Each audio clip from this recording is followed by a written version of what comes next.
Bom dia, irmãos. Que a graça e a paz de nosso Senhor e Salvador Jesus esteja com os irmãos. Amém. Antes, irmãos, de nós lermos a passagem e fazermos a exposição, eu queria que todos nós tivéssemos em mente que uma coisa é ouvir a Bíblia, outra coisa é ouvir a palavra de Deus. Uma coisa é permitir que haja impacto sonoro, outra coisa é permitir que a palavra de Deus invada e pervada o nosso coração. Então eu queria que você, se sua alma estivesse fora daqui, eu queria que você fizesse uma oração: Senhor, traga minha alma de volta para cá. Eu quero ouvir a tua voz. Eu preciso de ouvir a tua voz. Eu preciso que o teu Espírito fale. Eu preciso que o teu Espírito ministre a tua palavra. Eu quero sair daqui impactado com a tua palavra.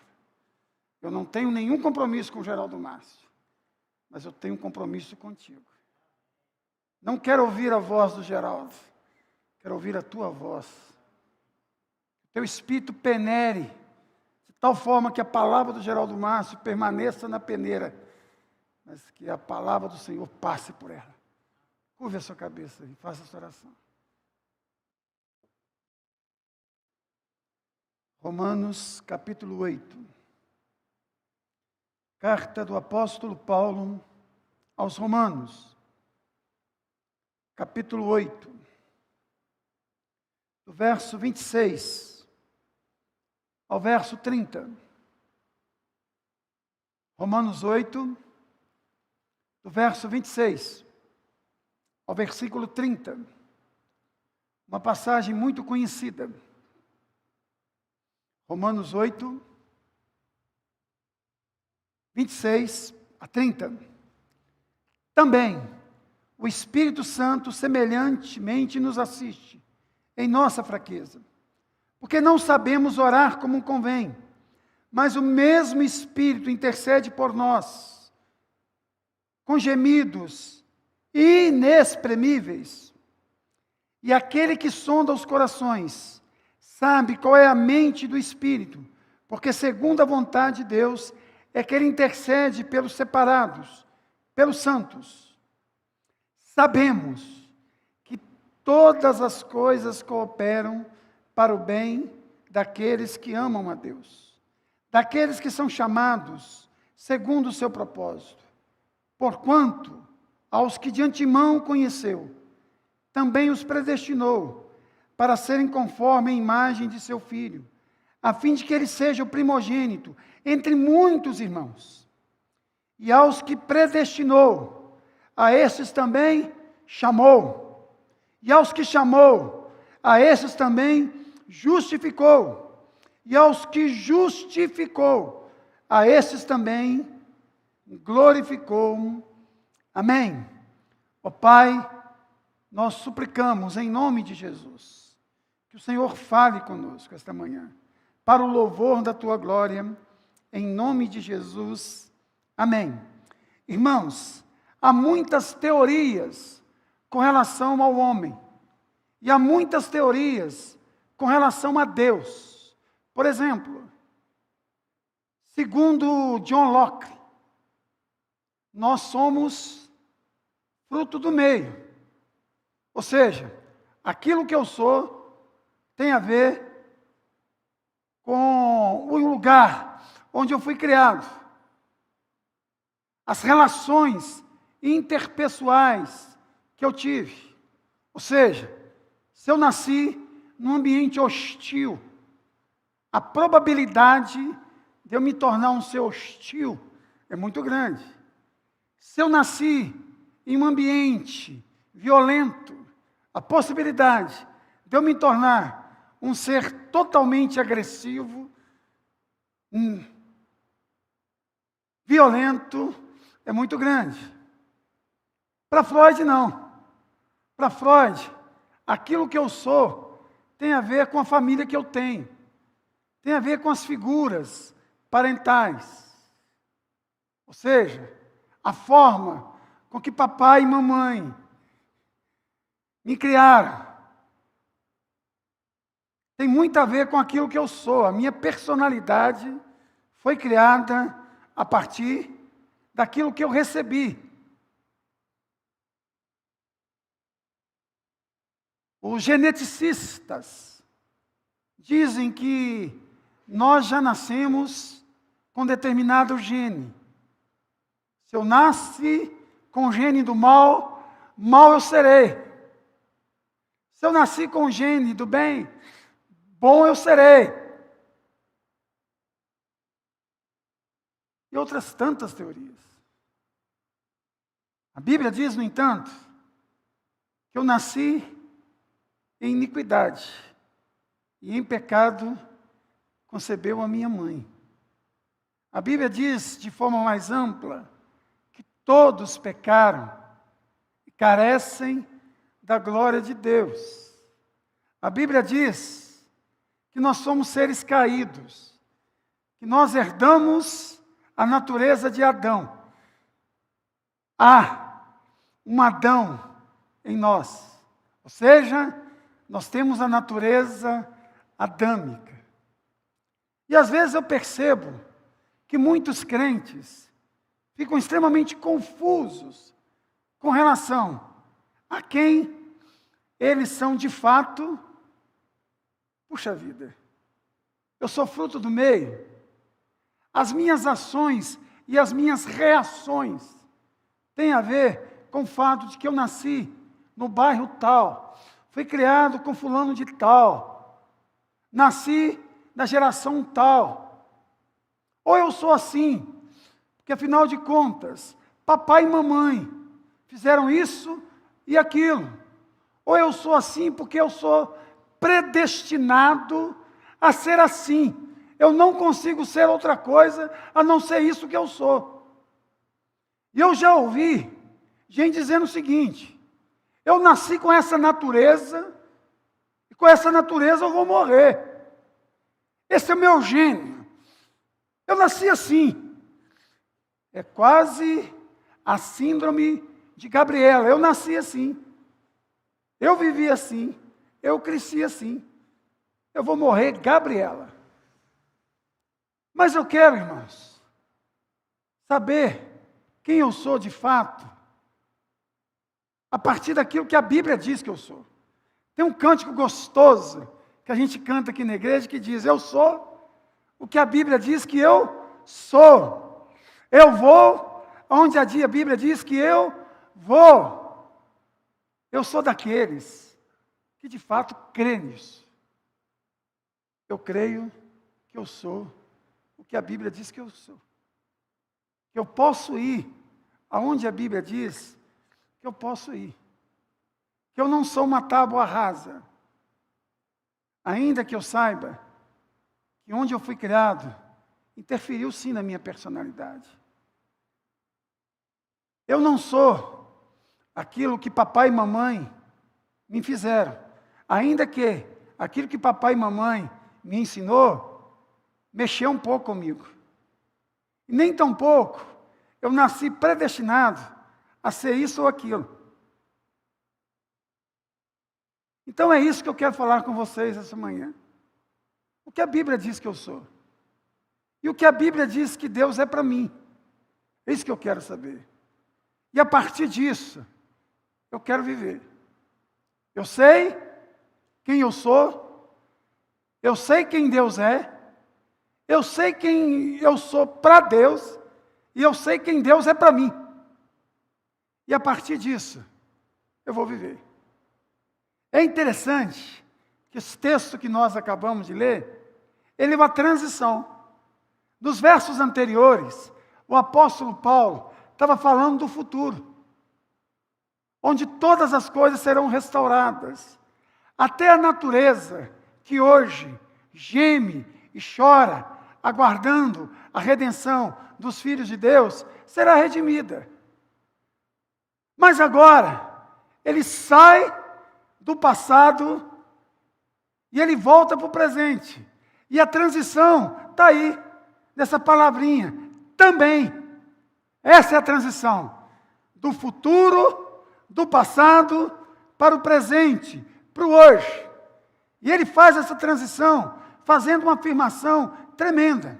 Primeiro, ele diz que o Espírito Santo semelhantemente nos assiste. No original, nos auxilia em nossas fraquezas. Ou seja, primeira coisa que a Bíblia diz é que eu e você, nós somos fracos. E você e eu precisamos admitir essa verdade. Há fraquezas das mais diversas em nós. Primeiro, nós temos fraquezas físicas. Nós envelhecemos. Nós adoecemos. Nós morremos.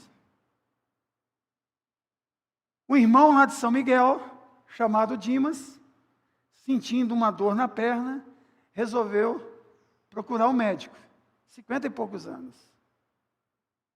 Descobriu-se que ele estava tendo uma hemorragia interna, e foi direto para o CTI. Do CTI ele foi entubado. Em 5 dias ele fez 3 cirurgias. Está fazendo hemodiálise. E o irmão Sandro visitou ontem, o médico disse, olha, o fato de ele estar vivo hoje é um milagre. E ele ainda está vivo, mas um milagre hoje. A situação dele não é grave, é gravíssima. Estava bem, convidando a família toda, marcando a data do batismo dele, tentando juntar a família toda por causa do Covid, para que toda a família viesse de fora para ver o batismo dele. De repente, uma dor na perna, 1 dia, 2 dias, farmacêutico formado, tem uma dor, toma um remédio aqui, toma outra colar, resolve procurar o médico, está tendo uma hemorragia interna. Está na antessala da morte. Nós somos fracos, gente. A gente tem que admitir isso. Nós não somos nem fracos, nós somos fraquíssimos. Então, fisicamente, eu sou fraco. Moralmente, também eu sou fraco. Paulo chega a dizer, olha, o bem que eu quero fazer, meu Deus do céu, eu não consigo fazer. Mas o mal que eu não quero, puxa vida, eu faço com a maior naturalidade do mundo. Aí ele dá um grito de desespero. Lá no capítulo 7, versículo 27, se não me falha a memória, parece que está falhando, desesperadamente, desventurado o homem que sou, quem me livrará do corpo desta morte? Paulo usa uma ilustração muito forte.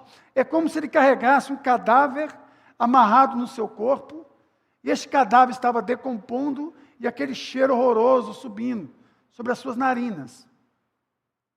Nós somos fracos moralmente, gente. Um pesquisador, um psiquiatra francês, pesquisou a mente de serial killer de alguns, e chegou à seguinte conclusão: tenhamos compaixão uns dos outros, porque não há crime cometido que eu não possa cometer. Nós somos fracos também o quê? Espiritualmente, gente. Vocês se lembram de Pedro? Quando Pedro diz para Jesus, se necessário for, eu morro por ti. Pedro está falando no coração dele e de fato ele sentia aquilo, gente. Naquele momento Pedro estava sendo sincero com as suas convicções. Porque ele falou isso, sabe aonde? No cenáculo. Quando o bicho pegou, negou Jesus 3 vezes. É assim com você, é assim comigo. Nós temos fraquezas espirituais. Nós não oramos como deveríamos. Nós não buscamos a Deus como deveríamos. A nossa fé tem a hora que titubeia, que balança, que dá aquela escorregada. Às vezes nós somos parecidos e sofremos da mesma doença, a síndrome de Asaf, que desconfia de Deus, que desconfia da ação de Deus, da intervenção de Deus, da soberania de Deus, na ação poderosa de Deus. São verdades a respeito de nós. Mas dentro desse mesmo texto aqui, tem uma verdade extraordinária a respeito de Deus. Primeiro, que Ele nos assiste, gente. E assistir aqui não é ficar vendo, não. Assistir aqui é vir de encontro, é auxiliar, é trabalhar por. Diz que Ele nos assiste em nossas fraquezas. Que coisa maravilhosa! Eu sei que eu sou fraco, mas ao mesmo tempo, eu sei que tem um Deus que me assiste em todas as minhas fraquezas. Nas minhas fraquezas físicas, sim. Nas minhas fraquezas morais também. E nas minhas fraquezas espirituais, com certeza. Ele está lá, assistindo, me auxiliando, me mostrando, me capacitando. Agora, é uma coisa que é ligada à outra. Se eu não assumo a minha fraqueza, dificilmente eu vou perceber esta ação auxiliadora de Deus na minha vida. Para que eu sinta, perceba essa ação de Deus me assistindo, me auxiliando, eu tenho que reconhecer essa verdade, que eu sou fraco. E muito fraco. Muito fraco. Eu desconfio muito desses líderes espirituais que tem por aí, que querem mostrar uma força muito grande. Tem alguns que, para não parecer velhos, pintam o cabelo. Não usam nem óculos, você já viu? Aí eu fiquei sabendo que eles colocam uma Bíblia desse tamanho aqui e outra embaixo, com a letra desse tamanho. Como eles não pregam expositivamente, só leem o texto, depois vão falar qualquer coisa, não precisa de Bíblia mesmo não, nem de óculos. Tem que mostrar que é forte, que não está envelhecendo. Tem uns que desafiam até o Covid. Estou cheio de Deus, pode vir.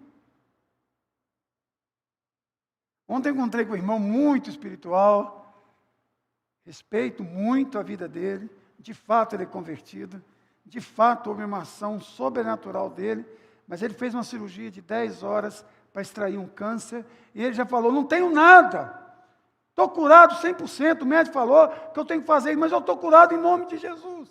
Falei, basta a mim dar um amém, e não falar mais nada. Quem sou eu para interferir na fé dele? Mas eu fico, às vezes, muito preocupado com esse tipo de espiritualidade.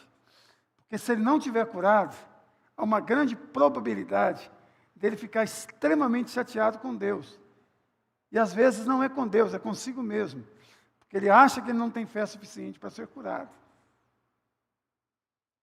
Deus assiste na minha fraqueza moral. Não faz isso não, meu filho. Não faz isso não, você vai se dar mal. Certa vez alguém falou comigo assim, pastor, eu não traí minha mulher, mas uma coisa eu faço, pastor, eu não pulei a cerca, mas olha, eu tomei distância. Vocês entenderam o que quis dizer? Ele disse que ele afastou para pegar impulso para pular a cerca. Mas olha, a mão de Deus me segurou. Eu falei, meu irmão, é assim mesmo. Se a mão de Deus não segurar, você pula. Ele assiste em nossas fraquezas espirituais. E diz mais, que o Espírito Santo intercede por nós, com gemidos inexprimíveis, porque tem outra verdade. Nós não sabemos orar como convém. Agora você diz assim, nós não sabemos orar? Nós não sabemos não, gente. Tem hora que a gente está pedindo, achando que está pedindo a Deus pão, a gente está pedindo é pedra. Às vezes a gente já está pedindo a Deus peixe, a gente está pedindo escorpião. Tem hora que eu agradeço muito a Deus pelo não retumbante dele na minha vida. Você sabia que eu já pedi para morrer mais de uma vez? Graças a Deus, né? Que Deus não me ouviu. Se ele me ouviu, falou assim, para com bobagem, rapaz. Vai viver. A gente não sabe orar como convém. Mas diz o texto que a ação do Espírito Santo é eficaz. A palavra com gemidos inexprimíveis fala da eficácia da intercessão do Espírito. Porque nós temos dois intercessores. O intercessor legal, ou seja, aquele que intercede de forma jurídica diante do Pai, o Paráclitos, o advogado, ele se chama Jesus Cristo. Mas nós temos um intercessor existencial, aquele que habita em mim, que sabe que eu sou fraco, que nem sequer sei orar. Aí, Ele faz com que minha oração se torne eficaz diante de Deus. A segunda verdade é essa: nós não sabemos orar como convém. Mas louvado seja Deus, que Jesus nos ensinou o quê? Nós devemos dizer o quê? Seja feita a tua vontade. C.S. Lewis, ele diz o seguinte: sumariando, sintetizando, resumindo, há dois tipos de pessoas. Aquelas que dizem, seja feita a tua vontade, e aquelas que ouvirão de Deus, seja feita a tua vontade. Ou seja, se você não quer nada com Deus, seja feita a tua vontade, vai para o seu lugar. Ou aqueles que andam debaixo da vontade de Deus, e seja feita a tua vontade. Então, irmãos, você precisa entender isso. Se você não entender isso, sua oração não passa do teto. Toda oração, de forma implícita ou explícita, tem que estar lá. Seja feita a tua vontade. Senhor, olha, eu não sei o que é melhor, mas eu sei o que é melhor. Eu não sei o que é melhor, mas eu sei o que é melhor. Eu não sei o que é melhor, humanamente falando, mas eu sei o que é melhor, porque eu creio em Ti. Eu creio no Senhor. Paulo não disse isso lá quando ele ora, para que o Senhor tire o espinho da sua carne? Porque o poder se aperfeiçoa na fraqueza. Que bom, eu não sei orar, mas eu sei que o Espírito de Deus intercede por mim de forma eficaz. E diz o texto que a segunda vontade de Deus que Ele intercede pelos santos. Terceira coisa que você e eu precisamos de saber. Está aí no verso 28. Sabemos que todas as coisas cooperam para o bem daqueles que amam a Deus. Agora, eu queria que você prestasse atenção nessa palavrinha aí. Sabemos. Não é eu acho, eu pressuponho, quem sabe, talvez, pode ser. Essa palavra aqui é tirada da matemática. E matemática é uma ciência exata. 2 mais 2 sempre será 4. E outra coisa, o texto não diz aqui, sinto que todas as coisas cooperam para o bem daqueles que amam a Deus. É sabemos. Não é sentir. É sabemos. Está falando de convicção profunda. Não sei se os irmãos estão sabendo, o Pedro Soldado sofreu um acidente de moto, machucou bastante. Ralou muito. Muito mesmo. Ele diz, olha, uma coisa eu sei. Aí falando assim, olha, lembrei do Senhor quando eu bati no muro. Falei, meu Deus, será o que ele lembrou de mim quando ele bateu no muro? Que todas as vezes que eu prego, ele bate a cara no muro? Não sei. Falou assim, que o Senhor sempre fala na igreja, se Deus não me livrar da morte, Ele me livra na morte. Então, parece que o Senhor me livrou da morte. Mas se eu tivesse morrido, pastor, eu teria ido para a glória. O Senhor teria me livrado da morte. Que bom as pessoas lembrarem, pelo menos, de alguma coisinha que a gente fala, né? Sabemos que todas as coisas, e a palavra todas aqui no grego significa todas, tá? Todas as coisas cooperam, mas não para todos, para aqueles que amam a Deus. E aí você não pode chegar a ler este texto para uma pessoa que é incrédula, para uma pessoa que não tem nenhum compromisso com Deus. Isso aqui, gente, é para quem ama a Deus. Então, a primeira coisa que nós sabemos é que todas as coisas cooperam para aqueles que amam a Deus. Então, nós sabemos que todas as coisas cooperam para aqueles que amam a Deus. O que nós sabemos a respeito de Deus aqui é que todas as coisas cooperam para o bem daqueles que amam a Deus. Todas. Aquelas que nós entendemos e aquelas que nós não entendemos. Aquela que nós conseguimos discernir e aquelas que nós não conseguimos discernir. Todas elas se encaixam aqui. É extremamente confortante. Talvez este texto aqui seja um dos textos que precisam ser assim, armazenados na despensa da alma da gente. E todas as vezes que nós abrirmos a despensa, ele é o primeiro a ser visto. Por exemplo, que quando você abre a geladeira, a primeira coisa que você vê, este aqui deveria ser o primeiro versículo, na minha opinião, que nós deveríamos ver todas as vezes que nós abrimos a despensa da nossa alma. Todas as coisas cooperam para o bem daqueles que amam a Deus. Este texto aqui, talvez tenha sido o texto que tem consolado a maioria das pessoas ao longo desses 2000 anos de cristianismo. Quantos irmãos e irmãs que foram para a fogueira, que foram para a forca, que foram para a arena, mas foram recitando este versículo aqui. Eu sei que todas as coisas cooperam para o meu bem, porque eu amo ao Senhor.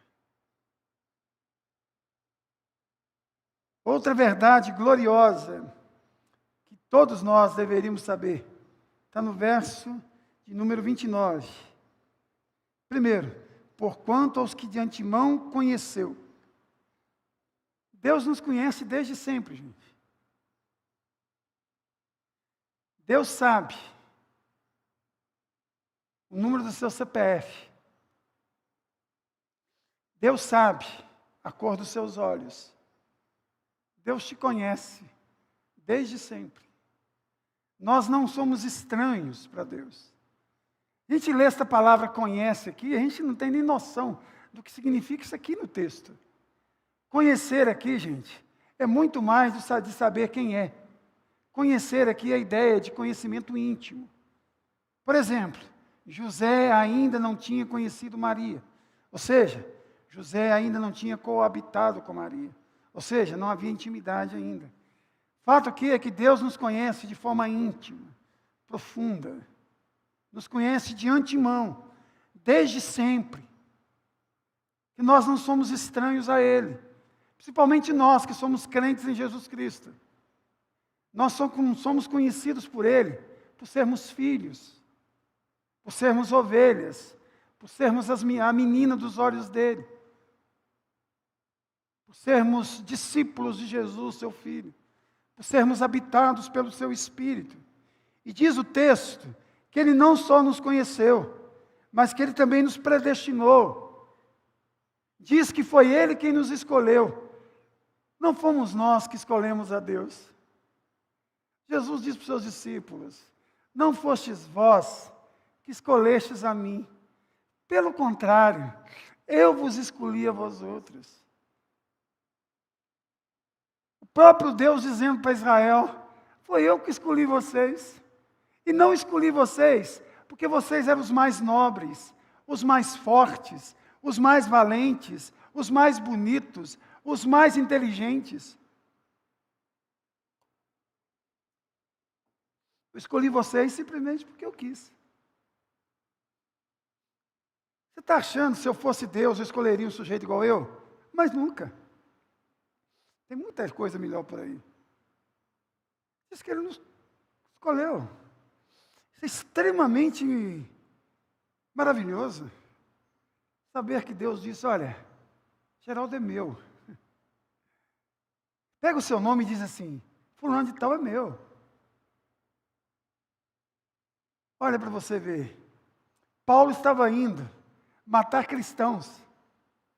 Aí de Paulo, de repente ouve uma voz, Saulo, Saulo, por que me persegues? Pedro está pescando, gente, com João e Tiago.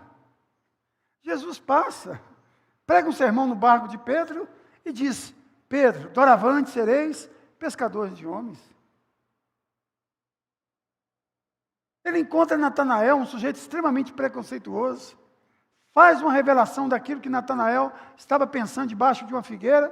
Natanael tem o coração tocado, Jesus o chama. Mateus estava cobrando impostos, era considerado um pária da sociedade, um traidor. Jesus passa e diz para ele, Lé aharai, ou seja, segue-me. Ele segue. Até aquelas pessoas que foram até Jesus para serem curados. Bartimeu, ele queria ser curado da cegueira, tornou-se discípulo de Jesus, porque Jesus o escolhera. Aquela mulher que toca nas veias de Jesus, ela queria ser curada da hemorragia, queria ir embora. Jesus falou, pelo amor, não vai embora não, dá o testemunho aqui. E diz, filha, tua fé te salvou. A mulher cananeia, ela queria que a sua filha fosse liberta, que ela era possessa de demônios. Jesus a escolheu. Jesus atravessou o mar revolto. Ele foi até Gadara. Chegou lá e encontrou um endemoniado. Louco, que só queria viver no cemitério. Era inquieto, andava dia e noite. Tinha uma força descomunal, arrebentava as correntes. De repente, Jesus o liberta e ele se torna missionário. E passa a pregar em 10 cidades gregas, Decápolis. É assim o tempo inteiro na Bíblia. Escolheu. E esses também que Jesus escolheu, diz que ele chama. As minhas ovelhas ouvem a minha voz. Eu as conheço. E ninguém as arrebata da minha mão. Moisés estava lá, no dia a dia, na lida, na labuta. De repente ele vê um arbusto queimando. Ele olha, caramba, o fogo não vai acabar, não vai apagar, não vai apagar, não, e o fogo não apaga, e o fogo não apaga. De repente ele chega perto, aí Deus o chama. Já pensou? Samuel, filho de Ana, ouvi uma voz lá, achava que era Eli. Aí Eli, não. Quando você ouvir a voz na próxima vez, diga assim, eis aqui o teu servo. Aí é Deus falando com o menino. Com o menino. Deus chama. Isso é muito interessante isso. Deus chama. E os métodos são mais diversos. Ele não tem um método fixo. E diz também que ele chama, ele predestina com propósito. Que propósito é esse? Está no verso 28 também.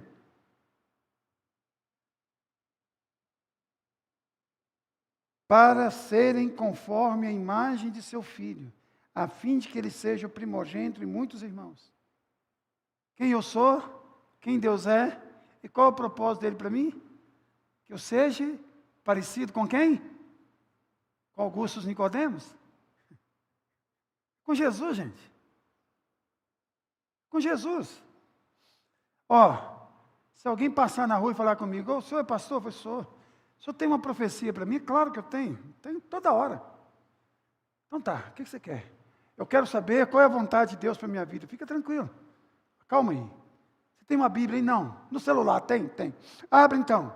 Ela abre. Na onde? Romanos 8. Leia. Mas, e aí, cadê, pastor? Não, tá aí, você me falou. Qual é o propósito de Deus para a minha vida? Está aí, ó. Que você seja semelhante ao seu Filho Jesus Cristo. Isso é profecia bíblica. E ora que eu acredito em profecia.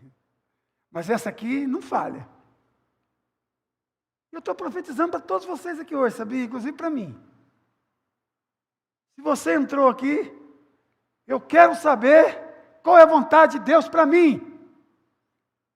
Que eu faça um concurso, que eu mude de cidade. Pode ser que Deus vai te mostrar isso, mas uma coisa te mostrou. Que você seja parecido com Jesus. Isso sim, gente. Isso é profecia bíblica.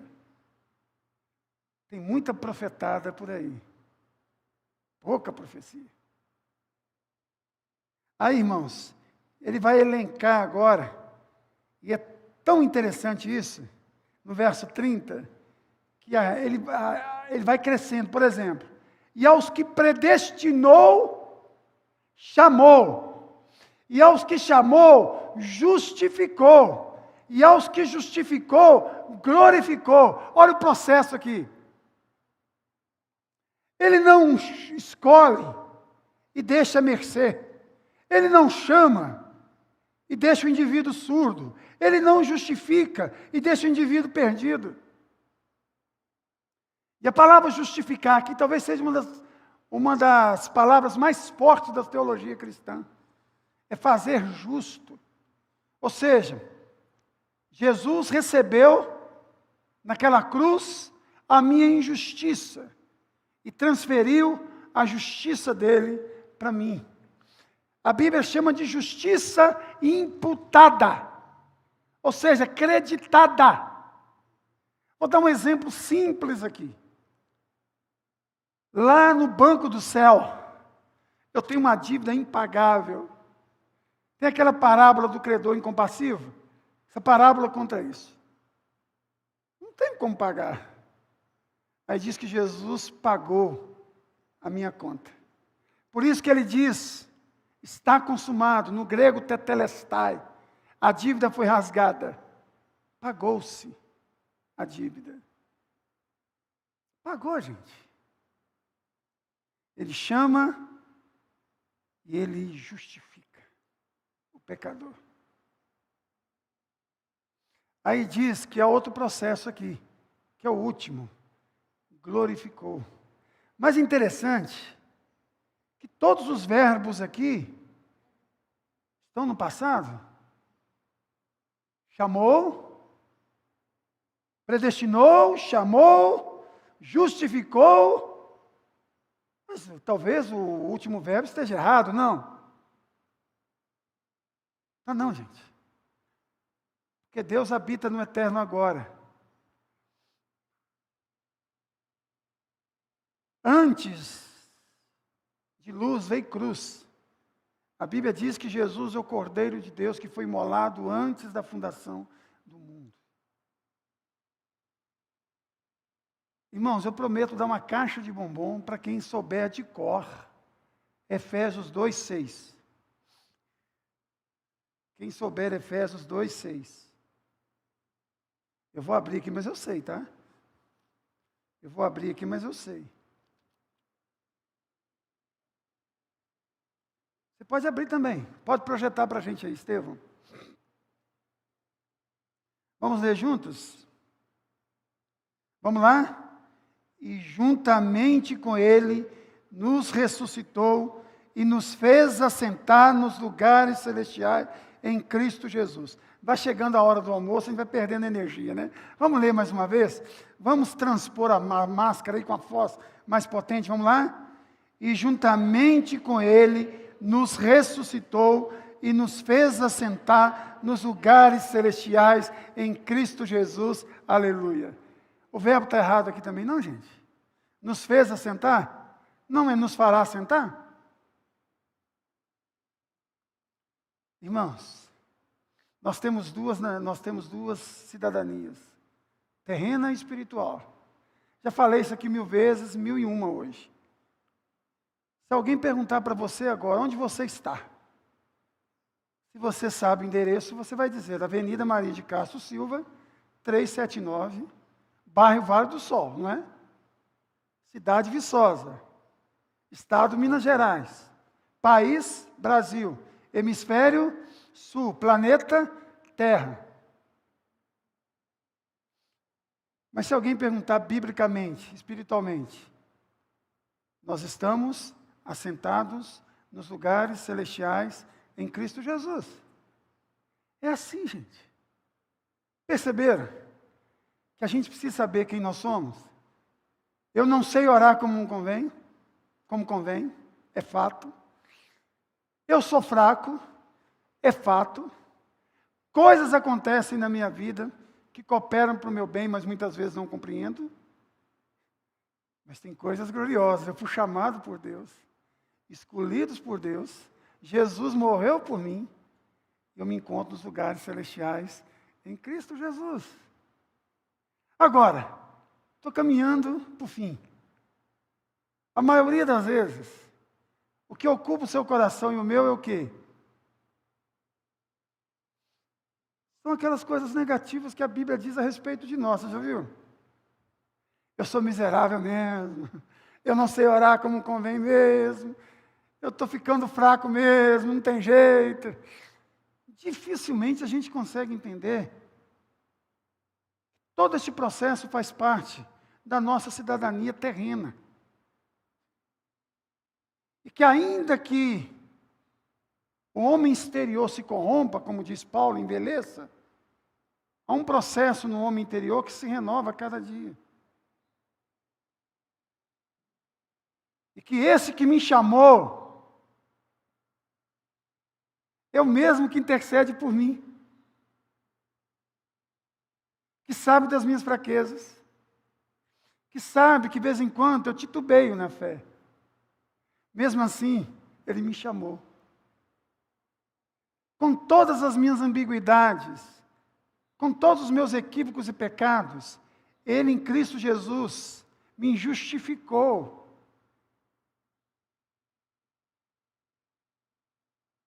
Me glorificou. Então, gente, eu queria que você saísse daqui hoje sabendo quem você é. Vai te ajudar muito. Se você crê nisso de fato, deixar sua alma empanturrar-se disso, deixar isso encher o seu coração, você vai ver que você vai passar a olhar a vida de forma muito diferente do que você tem olhado. Eu sou fraco, mas com toda a minha fraqueza, há um guindaste da graça divina que me levanta sempre. Levanta o meu corpo, levanta a minha moral, levanta a minha alma. Intercede por mim de forma eficaz. Vamos orar, gente.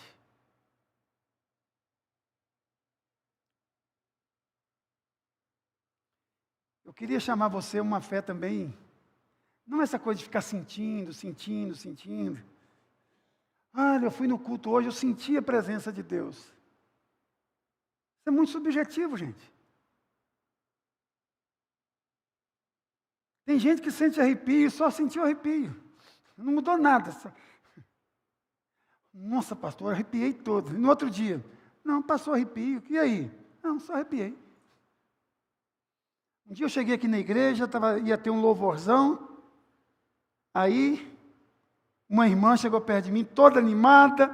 Pastor, hoje o senhor liberou para a gente louvar com alegria. Eu falei, não, está sempre liberado, mas o senhor sabe que eu sou canelinha de fogo. Eu falei, que coisa boa. Tem fogo na canela? Tem, irmã. Então faz o seguinte, dá uma soprada, quem sabe chega no coração. Que tem de forrozeiro que tem fogo na canela aí, não é brincadeira. Eu não sou contra quem tem fogo na canela, não, gente. O fogo tem que subir, ir lá no coração. Ficar com fogo na canela, assim, pula. Está filmando, hein, Brian?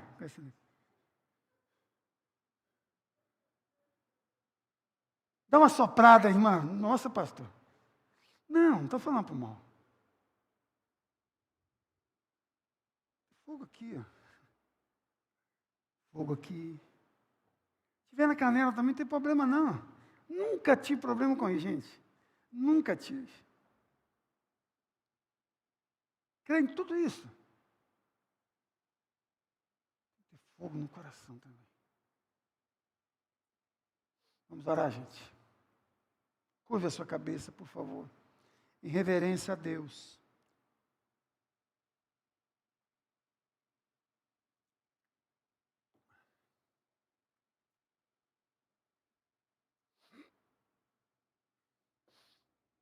Ó Pai, nós te louvamos. Nós te bendizemos. Por tudo aquilo que nós nos tornamos por intermédio de Jesus Cristo, seu Filho. Te agradecemos, Senhor, porque somos fracos,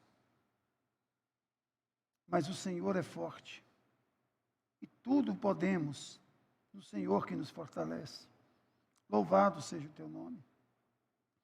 Te agradecemos, ó Pai, porque nós não sabemos orar como convém, mas o seu Espírito intercede por nós de forma eficaz. Bendito seja o teu nome. Te louvamos, ó Pai, porque todas as coisas, aquelas que nós chamamos de boas, aquelas que nós chamamos de ruins, aquelas que entendemos e aquelas que nós não entendemos.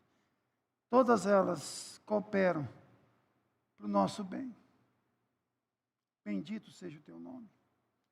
Te agradecemos, ó Pai, porque o Senhor nos amou primeiro, nos escolheu em Cristo Jesus. Com a voz do doce pastor, nos chamou, nos justificou e nos glorificou. Bendito seja o teu nome. Mas enquanto nós estamos aqui, ó Pai, precisamos ter a consciência de que tudo isso, ó Pai, tem um propósito. Que nós sejamos parecidos, ou mais parecidos, com Jesus Cristo, seu Filho, nosso Senhor. Ajuda-nos, ó Pai, a pensar, a agir, a reagir, a ter o mesmo sentimento que houve em teu Filho Jesus Cristo, Pai. Para o louvor da tua glória. Em nome de Jesus. Amém. Vamos ficar de pé, irmãos, e vamos receber a bênção.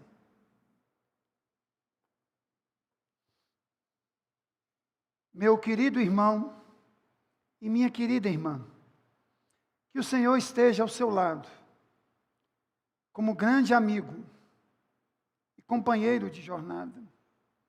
Que o Senhor esteja acima, velando e te abençoando. Que o Senhor esteja abaixo, calçando os seus pés e firmando os seus passos.